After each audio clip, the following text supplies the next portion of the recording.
소변의 상태가 신장의 상태를 말해 주는 것과 같거든요. 소변 색깔이 변한다든지 소변에 거품이 난다든지 소변이 끈적끈적하다든지 하는 것들이 전부 신장에서 뭔가 일을 잘못하고 있다는 증거죠. 그래서 어떤 질환이든 식습관이 제일 먼저 개선이 돼야겠죠. 보통 신장 건강을 위해서 이런 것들을 권하거든요. 첫째는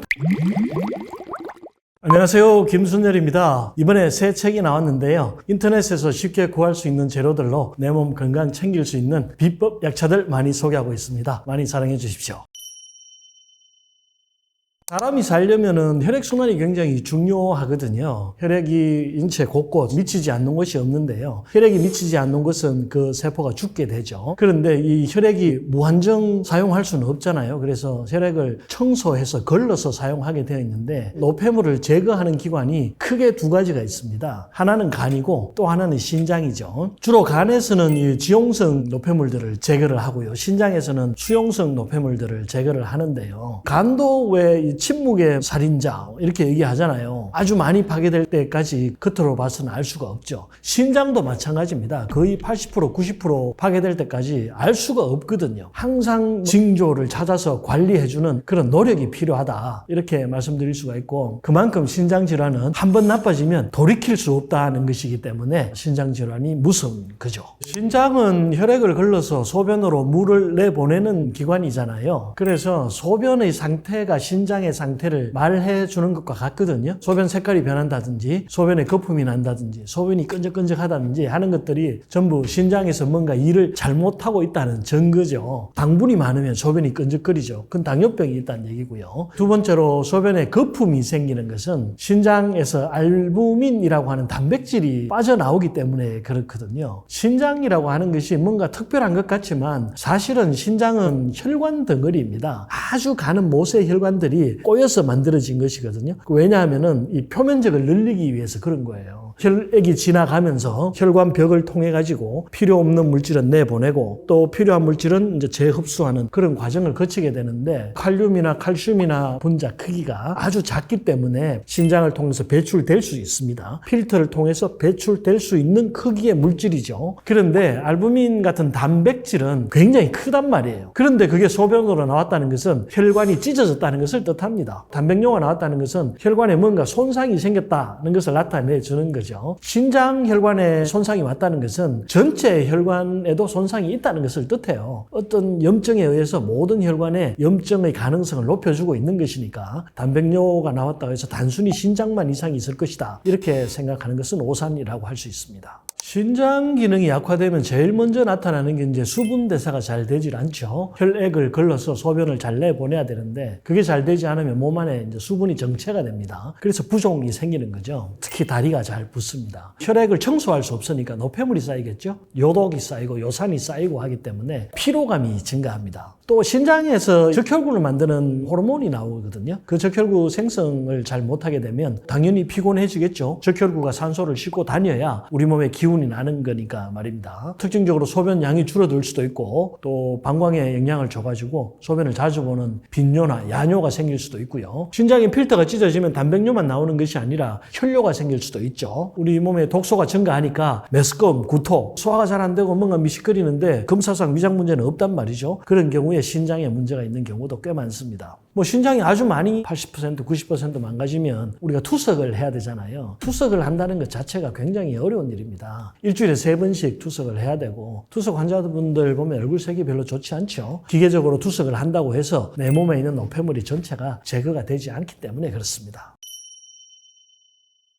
어떤 질환이든 식습관이 제일 먼저 개선이 돼야겠죠. 보통 신장 건강을 위해서 콩 많이 먹으라고 하거든요. 양질의 단백질이 우리 몸속에 들어와야 혈액의 삼투압이 조절이 되거든요. 삼투압이 떨어지면 소변도 잘 나오지 않고 부종이 잘 생깁니다. 특징적으로 콩에는 이소플라본이라고 하는 이제 항산화제가 들어있죠. 이게 식물성 에스트로겐인데요. 혈관 내피를 튼튼하게 만들어줍니다. 혈관 건강에 가장 큰 도움이 되고요. 두 번째는 옥수수 수염이나 율무 유부차 이런 것들을 권하거든요. 이뇨를 강화시키는 차예요. 신장이 아주 많이 나빠지지 않았을 때, 단백뇨 초기일 때는 소변을 잘 보는 게 더 중요하다. 다만 과도하게 이뇨 작용을 시키면 콩팥에서 필터 기능을 강화해야 되니까 신장을 손상시킬 수 있죠. 그래서 항상 너무 많은 것도 안 좋고 너무 적은 것도 좋지 않은 이 중간을 유지하는 것이 신장에 굉장히 중요합니다. 세 번째는 이제 아스파라거스를 드는데요. 아스파라거스도 수분 배출하는 작용이 있습니다. 이뇨 작용이 있고 그래서 부종을 완화시켜주죠. 또 혈당을 조절해주는 효능이 있어요. 혈관을 손상시키는 원인 중에 가장 큰 게 혈당이잖아요. 이 당분이 혈액 속에 많다 보면은 당이 혈관 내벽에 당화 작용을 일으킵니다. 그래서 끈적끈적한 것이 붙어서 혈관 내벽이 딱딱하게 변해요. 그러면 혈관의 이 탄력성이 줄어들거든요. 그래서 혈액순환이 나빠지고 염증의 원인이 됩니다. 아스파라거스에는 이 간에서 해독하는 글루타치온 성분이 풍부하거든요. 그래서 간에서 혈액을 맑게 청소를 해주면 신장의 부담을 줄여줄 수 있죠. 네 번째는 들기름입니다. 이 들기름은 그냥 오메가3의 효능이죠. 혈관의 염증을 차단하잖아요. 혈관 건강을 도와줍니다. 신장은 혈관이라고 했죠. 혈관이 튼튼해야 신장이 튼튼한 것입니다. 한약재 중에는 삼백초나 어성초가 좋은데요. 삼백초와 어성초가 전부 염증을 치료하는 작용이 있거든요. 그래서 신장과 방광에 염증이 생기는 것을 차단해주고 막아줍니다. 대신 삼백초나 어성초가 모두 성질이 좀 차기 때문에 단독으로 많이 먹으면 몸이 냉해지거나 설사할 염려가 있습니다. 그래서 생강이나 대추, 인삼 등과 함께 복용해 주시면 큰 부작용 없이 신장과 방광의 염증을 제거할 수 있죠.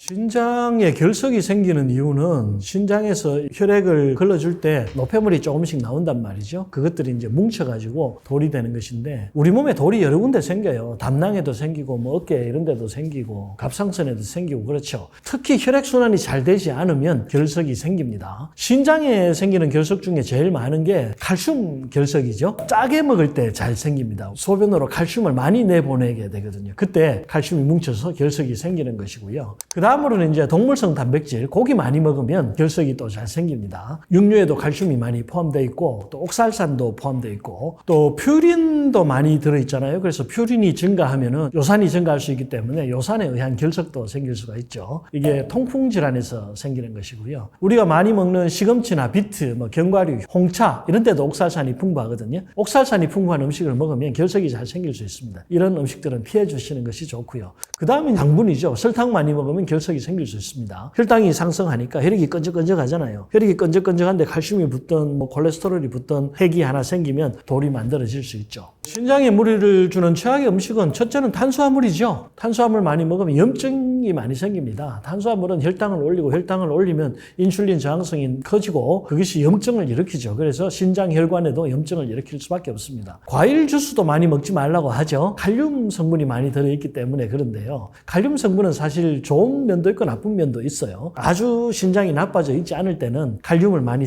섭취해가지고 소변을 잘 내려보내는 것이 몸의 혈액을 깨끗하게 유지하는 방법이거든요. 소변을 많이 내보내면 내보낼수록 신장에 무리를 주기 때문에 그래서 너무 무리하게 칼륨 섭취 많이 하는 것도 좋지 않다. 이렇게 말씀드릴 수가 있고 또 과일 주스에는 강분도 많이 들어있죠. 우리가 과일을 전체로 먹을 때는 섬유질하고 같이 먹기 때문에 당분의 흡수를 천천히 할 수가 있는데 주스로 짜서 먹을 때는 과당만 마시는 것이기 때문에 혈당을 너무 빨리 급격히 올릴 수 있다. 그래서 피하시는 것이 좋겠다. 세 번째는 카페인 종류죠. 소변을 너무 많이 내보내니까 칼륨과 똑같이 신장에 무리를 줄 수가 있죠. 또 네 번째는 이제 지나친 육식 하시는 것이 좋지 않은데 산화 반응을 많이 일으키기 때문에 염증 반응도 많이 일으킬 수 있고 잉여 단백질이 소변으로 나올 수밖에 없습니다. 그래서 단백뇨 있을 때는 단백질 섭취도 줄이는 것이 좋습니다. 야채나 과일에 대부분의 칼륨이 많이 포함되어 있죠. 그래서 부종을 빼고 소변도 시원하게 나오고 방광염이나 요도염 같은 것을 막아준단 말이죠. 그런데 신장에는 어쨌든 칼륨이 많이 들어오면 수분을 많이 배출해야 되기 때문에 신장에 무리를 줄 수밖에 없습니다. 그러면 칼륨 안 먹으면 되겠네? 아니죠. 칼륨을 또 너무 안 먹으면 신장에서 소변 배출이 감소하게 됩니다. 체내에 있는 혈액을 계속 재사용하게 되죠. 그러면 혈액이 탁해지게 됩니다. 요독이 증가하게 되죠. 몸에 또 부작용이 일어날 수 있죠. 너무 많이 먹어도 좋지 않고 너무 적게 먹어도 좋지 않다. 항상 중용을 지키는 것이 중요하다. 신장 질환에 있어서는 꼭 그렇습니다. 영양제 중에 주로 이제 비타민 A나 비타민 D 이런 것들이 지용성 비타민이죠. 지용성 비타민은 너무 많이 먹으면 체내에 축적이 됩니다. 간 기능에 무리도 주고 혈관 벽에 노폐물도 쌓이게 하니까 그런 지용성 비타민은 너무 많이 먹는 것을 삼가하시는 것이 좋고요. 헬스 하시는 분들 왜 근육 강화하기 위해서 크레아틴 영양제 많이 드시잖아요. 힘나는 데는 좋기는 한데 신장에서 이것도 배설이 돼야 되기 때문에 신장에 무리를 줄 수가 있습니다. 그 다음에 빈혈 있으신 분들 철분 많이 드시는데 철분 자체가 산화시키는 영양분이잖아요. 그래서 우리 몸에 과잉되면 산화 스트레스가 증가할 수 있습니다. 비타민C 메가도스 요법 하시는 분들도 조심하시는 게 좋은데요. 비타민C가 옥살산의 생성을 증가시킵니다. 그래서 칼슘과 결합하게 만들고 해서 결석이 생길 수 있기 때문에 하루 2000ml 이상 섭취 시에 결석 위험이 증가한다고 하니까요. 메가도스 요법 하시는 분들 중에 신장 결석 위험 있으신 분들은 피하시는 것이 좋습니다. 연세 드신 어르신 분들 중에 신장이 나빠질까 봐 걱정하시는 분들이 굉장히 많거든요. 그런데 이 신장은 80, 90%까지 망가질 때까지 거의 증상이 없죠. 7, 80% 정도 망가졌다고 하더라도 삶에 큰 영향을 주지는 않습니다. 그래서 조금 신장이 나쁘다고 해서 이것도 먹지 말고 저것도 먹지 말고 이렇게 가려 드시지 마시고 음식을 골고루 드시기를 제가 권합니다. 대신 나쁜 음식 좀 피하고 과식만 피해 주시면 신장 건강 관리하시는데 큰 무리가 없을 것으로 생각됩니다. 뼈 건강을 위해서는 제일 먼저 챙기는 게 칼슘이잖아요. 그래서 우유도 마시고 멸치도 먹고 이렇게들 하시는데 사실 뼈의 구성 성분 중에 제일 많은 것은 칼슘이 아니에요. 뼈 건강을 위해서 중요한 영양분 4가지만 딱 꼽으라고 하면은 첫째가 칼슘이고요. 두 번째가 콜라겐, 세 번째 비타민 D고요. 네 번째는 비타민 K죠. 그래서 제가 골다공증 환자분들한테 제일 많이 권하는 채소가 있는데요. 그게 입니다. 영양소가 모두 골고루 들어있기 때문에 챙겨 드시면 되는 거죠. 골다공증이 생기는 이유는 첫 번째는 노화입니다. 어릴 때는 충격을 받아도 손상을 입지 않는데 나이가 들수록 뼈가 약해지기 때문에 골절의 위험이 점점 증가하는 거죠. 뼈에 있는 주요 세포가 2개가 있는데 하나는 파골세포고 하나는 조골세포예요. 실시간으로 계속 파골세포가 오래된 뼈는 없애버리고 새로운 뼈를 계속 만들거든요. 그래서 우리의 뼈가 유지가 되는 것인데 나이가 들수록 이제 그게 잘 안 되는 거죠. 파골세포는 많아지고 조골세포의 기능은 떨어지는 거예요. 그래서 뼈가 치밀하지 못하고 구멍이 술술 뚫리는 골다공증의 형태로 변하는 것이고요. 또 여러 가지 혈액이 탁하면 혈액이 산성화로 변하는 경향이 있거든요. 그 혈액이 산성화 로 되면 안 되기 때문에 뼈에서 칼슘을 가져와 가지고 혈액을 중화를 합니다. 그때 뼈가 약해지는 거죠. 다른 중병을 앓으면 부수적으로 골다공증이 생기는 거예요. 그래서 건강한 사람일수록 뼈는 더 건강하고 병이 있는 사람일수록 뼈는 더 약해지는 그런 악순환을 겪게 되는 거죠. 나이가 들면서 노화가 되면서 칼슘도 부족해지고 단백질도 빠지잖아요. 근육도 빠지고 골다공증에 큰 영향을 주는 게 이제 여성 호르몬이에요. 여자분들 같은 경우에 갱년기가 오면 여성 호르몬이 부족해지기 때문에 뼈가 굉장히 약해집니다. 사실 뼈가 부러진 것 자체는 중요 부위가 아니고 팔다리 같은 경우는 시간이 지나면 낫기 때문에 큰 문제가 되지 않죠. 그런데 노년에 우리가 넘어졌을 때 가장 걱정해야 되는 것은 뼈가 아니고 2차 손상이잖아요. 우리 화장실에서 미끄러져가지고 넘어졌는데 다리가 부러졌다. 그런데 넘어지면서 머리를 부딪힌다든지 침대에서 내려오다가 손을 짚으면서 뼈가 부러졌는데 머리를 부딪힌다든지 하는 척추 손상이 온다든지 하는 2차 손상이 더 위험하기 때문에 골다공증을 예방하라고 하는 거죠. 골다공증 검사에서 이제 골밀도가 낮게 나오면 대부분 이제 골다공증 주사 맞으시는 분들 많거든요. 그 주사가 좋기는 해요. 뼈가 굉장히 튼튼해집니다. 그런데 뼈가 너무 튼튼해져서 문제가 되죠. 뼈의 강도가 너무 강하면 오히려 부러지기가 쉽다고 합니다. 골절의 위험이 증가하기 때문에 뼈만 튼튼하게 하시면 안 되고 운동하셔서 근육을 강화해 주시면 골절의 위험을 대폭 줄일 수 있습니다. 뼈가 아무리 약해도 주변 근육들이 강하면 뼈가 잘 부러지지 않거든요. 그리고 유연성이 늘어나기 때문에 뼈를 지키는 데도 더 큰 도움이 될 수가 있습니다. 골다공증 있을 때는 꼭 근육 강화 2가지를 한꺼번에 엮어서 생각해 주시면 좋겠습니다.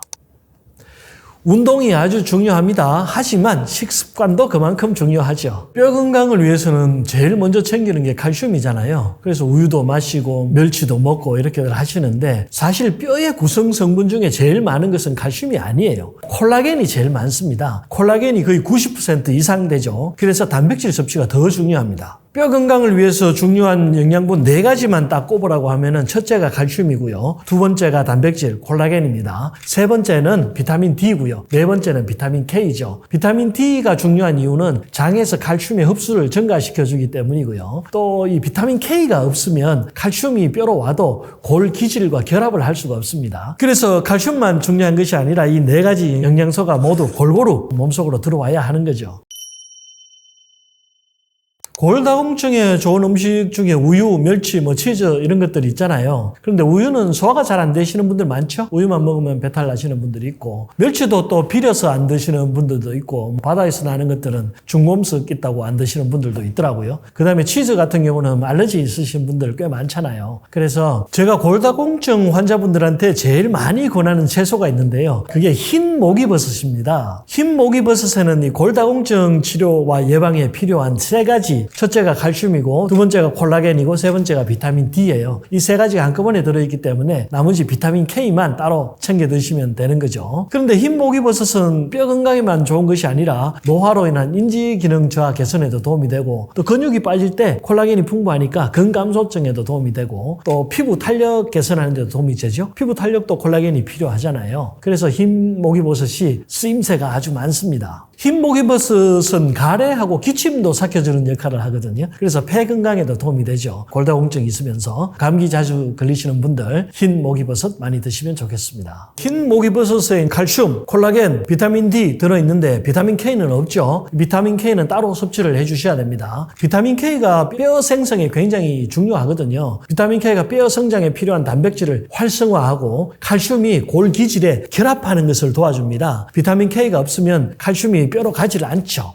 또 비타민 K는 주로 발효식품에 많이 들어있습니다. 낫또나 청국장, 치즈, 버터 이런 데 많이 들어있고요. 동물성 식품에 또 많이 들어있죠. 달걀, 노른자, 닭고기 이런 것들에 많이 들어있으니까요. 좀 챙겨 드시면 좋겠고요. 비타민 K는 2가지가 있습니다. K1이 있고 K2가 있거든요. 보통 우리가 비타민 K 드세요 이러면은 시금치, 양배추, 케일 같은 채소 많이 먹으면 되죠? 이렇게 물어보시는 분들 있습니다. 그런데 이런 녹황색 채소에 들어있는 비타민 K는 K1이거든요. 이것은 혈액 응고를 촉진합니다. 그래서 지혈 있는 데 좋죠. 비타민 K2하고는 다릅니다. 비타민 K2를 먹어야 칼슘이 뼈로 가서 뼈가 튼튼해집니다. 사골국이 뼈 건강에 좋죠. 사골에 콜라겐도 많이 들어있고 칼슘, 마그네슘 등과 같은 뼈 건강에 도움되는 영양분이 많거든요. 그런데 사골에 인 성분도 많이 들어있어요. 인을 과도하게 섭취하면 우리 몸에서 칼슘이 또 오히려 빠져나가 버립니다. 그래서 너무 오래 푹 고운 사골은 드시지 않는 것이 좋다. 뼈 건강을 위해서, 골다공증 예방을 위해서 먹고 싶을 때는 뼈를 1-2시간 짧게 끓인 것이 좋습니다. 골다공증 환자분들이 꼭 피해야 할 음식 3가지만 말씀드리면요. 첫째는 음주입니다. 술을 마셔야 됩니다. 술을 많이 마시면 칼슘이 또 몸에서 빠져나가거든요. 그리고 음주는 파골세포의 활동은 증가시키고 조골세포의 활동은 억제를 해요. 그래서 뼈가 만들어지는 것은 방해하고 뼈가 삭는 것은 오히려 도와주죠. 그래서 꼭 술 드시지 마시고, 또 비타민 D의 흡수도 방해하기 때문에 뼈 건강에 가장 좋지 않습니다. 두 번째는 흡연이죠. 담배를 피워도 비타민 D 흡수가 잘 되질 않습니다. 그래서 술과 담배는 모든 질환에 좋지 않지만 특히 골다공증 있으신 분들은 피하시는 것이 좋겠습니다. 그리고 세 번째는 짜게 먹는 습관입니다. 염분이 증가하면 소변을 많이 봐야 되잖아요. 수분을 많이 먹어야 되고, 그러다 보면은 신장에도 무리를 주지만 칼슘 배출도 증가하기 때문에 골다공증에 좋지 않다. 드시지 마십시오. 골다공증 예방에 도움되는 생활 습관은 딱 2가지만 기억하시면 되는데요. 첫째는 운동입니다. 사실 아무리 좋은 것을 먹어도 칼슘 먹고 비타민 D 먹고 목이버섯 먹고 해봐야 이게 뼈로 간다는 보장이 없잖아요. 뼈로 꼭 가게 하고 싶으시면 운동하셔야 됩니다. 운동을 해서 뼈에 운동 부하를 줘야 내 뼈가 나는 칼슘이 필요하구나 하는 것을 알게 되거든요. 그래서 운동 꼭 하셔서 콜라겐이 뼈로 갈 수 있도록 도와주시면 좋겠습니다. 운동은 과격하게 할 필요는 없습니다. 과격하면 오히려 골절이 될 위험이 높아지기 때문에 과격한 것은 피하시고, 모든 종목이 다 좋습니다. 숨 차고 땀이 나면 됩니다. 또 요즘 유행하고 있는 맨발 걷기도 좋죠. 맨발 걷기가 어싱을 통해서 몸에 있는 활성산소를 제거한다고 하는데 그것도 중요하지만, 저는 사실 운동 안 하던 사람이 건강을 위해서 신발을 벗고 걸어 다닐 수 있다는 거, 마음가짐이 굉장히 중요한 것 같아요. 그리고 맨발로 걸으면 운동량이 굉장히 많습니다. 몸에 도움이 되는 거죠. 그것도 해보시길 권합니다. 두 번째는 산책이죠. 비타민 D는 햇볕만 받아도 생성이 된다고 하잖아요. 그게 사실 오래 받아야 되는 것은 아니거든요. 1시간 받아야 비타민 D가 생기는 것이 아니고 하루에 필요한 비타민 D는 여름에는 10분에서 20분, 겨울에는 한 30분 정도만 해도 하루 필요한 비타민 D가 생성이 된다고 하니까요. 산책 자주 다니시면 좋겠습니다. 연세가 드셔가지고 골다공증이 있으신 분들은 항상 생각해야 되는 게 골절이잖아요. 뼈가 부러지면 안 되죠. 또 골절과 더불어서 2차 손상이 올 수 있기 때문에 항상 조심해서 생활을 하셔야 됩니다. 그래서 움직일 때 천천히 움직이시고 급격한 움직임을 피해 주셔야 돼요. 빨리 일어난다든지 빨리 움직인다든지 하는 것들 피해 주시고, 그다음 나이가 들면 젊었을 때 못했던 것들 다 해보고 싶잖아요. 그래서 버킷리스트 같은 것들 작성하시는데 버킷리스트 중에 어드벤처는 빼시는 것이 좋습니다. 위험한 데 가면 무조건 사고가 나게 돼 있습니다. 100번 괜찮다가 한 번 사고 나면 건강에 심각한 위해를 초래할 수 있기 때문에 그 부분만 조심해 주시면 좋겠습니다. 보통 눈 건강을 챙기라고 하면은 비타민 A, 루테인, 지아잔틴 이런 영양제들 많이 드시는데요. 이런 것들이 대부분 먹어도 큰 효과가 없죠. 왜냐하면 눈까지 그 영양분이 잘 가지를 못합니다. 이런 지용성 비타민은 영양제로 사 먹는 것보다 음식으로 섭취하는 것이 더 좋거든요. 눈을 건강하게 해주는 식품 중에서 제일 1등으로 꼽는 것은 현대인들의 눈 건강이 악화되는 이유는 딱 한 가지죠. 눈을 너무 많이 사용했기 때문입니다. 사실 우리 몸은 소모품이거든요. 많이 쓰면 쓸수록 그 기능이 없어지게 돼 있어요. 눈도 마찬가지인 거죠. 우리가 제일 먼저 나빠지는 게 감각기관 중에 눈이 제일 먼저 나빠지죠. 노안 오고 맛도 잘 못 느끼게 되거든요. 눈 침침해지고 귀 침침해지고 혀도 침침해지고 그렇잖아요. 우리가 한 4, 50년 전만 해도 사실은 TV 있는 집이 별로 없었죠. 저녁에 할 일이 없었어요. 불 켜고 책이나 보고 밤늦게까지 놀고 이랬죠. 그런데 요즘은 새벽 2시, 3시까지 인터넷하고 휴대폰 보고 눈 너무 많이 사용하잖아요. 직장 가서도 컴퓨터 해야죠. 장사하는 사람 치고 컴퓨터 안 하는 사람이 없단 말이죠. 눈을 너무 많이 사용하니까 눈이 빨리 망가지는 겁니다. 중년이 되면 눈 건강에 더 신경을 써야 되는 이유는 노안이 오기 때문이에요. 요즘은 보니까 40대 초반만 해도 노안이 오더라고요. 노안이 왔다는 것은 벌써 눈의 기운, 힘이 떨어지고 있다는 것을 뜻하거든요. 그래서 그때부터 관리를 해주지 않으면 나이가 들면 들수록 점점 잘 보이지 않게 되기 때문에 또 눈에 어떤 질환이 빨리 올 수 있기 때문에 중년 때부터 관리를 미리 해주셔야죠. 보통 눈 건강을 챙기라고 하면은 비타민 A, 루테인, 지아잔틴 이런 영양제들 많이 드시는데요. 근데 이제 눈 건강을 위해서 제일 많이 먹는 게 비타민 A죠. 비타민 A가 황반 변성을 예방해 줍니다. 또 루테인이나 지아잔틴도 황반 변성 예방해 주고, 아스타잔틴 같은 것도 좋아요. 블루라이트로부터 눈을 보호해 주죠. 또 각종 염증을 차단하는 항산제로서 굉장히 강력한 효능을 가지고 있습니다. 갑각류에 많이 들어있는 것이죠. 빨간색 아스타잔틴이라고 하는데, 이런 것들이 대부분 먹어도 큰 효과가 없죠. 왜냐하면 눈까지 그 영양분이 잘 가지를 못합니다. 또 그리고 먹는 것보다 손상되는 시간이 더 많기 때문에 효과를 많이 볼 수 없는 거죠. 또 비타민 A나 루테인, 지아잔틴 이런 것들이 전부 지용성 물질이거든요. 이런 지용성 비타민은 영양제로 사 먹는 것보다 음식으로 섭취하는 것이 더 좋거든요. 왜냐하면 축적을 막아줍니다. 우리가 필요한 만큼만 흡수하고 필요 없는 것은 배설시켜주죠. 또 그리고 음식에는 아주 많은 영양분들이 한꺼번에 같이 들어있잖아요. 그래서 한 가지 영양분이 너무 튀면 나머지 그것을 억제하는 영양분이 같이 들어있어요. 그래서 부작용이 적습니다. 그래서 항상 영양제 보충하실 때는 천연의 자연의 음식 그대로 드시기를 권합니다. 눈을 건강하게 해주는 식품 중에서 제일 1등으로 꼽는 것은 결명자죠. 한방에서도 약재로 많이 사용하고요. 보통 눈 질환은 되게 열성 질환이 많거든요. 결막염, 각막염, 염증이 생겨도 열이 나서 붉게 충혈되고 붓고 그렇잖아요. 결명자가 그것을 식혀주는 역할도 하고 찬성질이 있기 때문에 또 염증을 예방해주고 에모딘이라는 성분이 눈에 생기는 염증들을 예방해주는 효과가 있습니다. 그래서 결명자를 1번으로 치죠. 결명자는 기본적으로 찬성질을 가지고 있거든요. 그리고 이뇨작용이 있어요. 그래서 다이어트에도 효과가 있고요. 또 우리가 위염으로 고생하시는 분들한테 위염 치료하는데도 결명자 많이 사용합니다. 이뇨작용이 있으니까 부종 내려주는 데도 효과가 있고, 또 기억력 향상에도 도움이 좀 되고요. 그 다음에 우리가 소화 잘 안 될 때 생강차 많이 먹잖아요. 생강차 먹으면 속이 쓰리다는 분들 많거든요. 그때 결명자나 대추를 함께 넣어서 차로 만들어 드시면 생강차의 속쓰림 부작용을 완화해 주는 역할도 합니다. 결명자는 차로 만들어 먹는 것이 제일 좋습니다. 화부차라고 하죠. 끓이면 시커먼 물이 나오는데 시원하게 드시면 제일 좋고요. 장이 약한 사람들은 이게 차니까 설사하기도 하고 몸이 막 더 추워지기도 하거든요. 그때는 따뜻하게 드시거나 생강과 대추를 배합해서 드시면 효과가 더 잘 나고요. 또 부종이 있거나 다이어트 목적으로 드실 때는 옥수수 수염 같은 것과 함께 드시면 이뇨장이 더 강화되니까 부종 내리는데 더 도움이 되죠.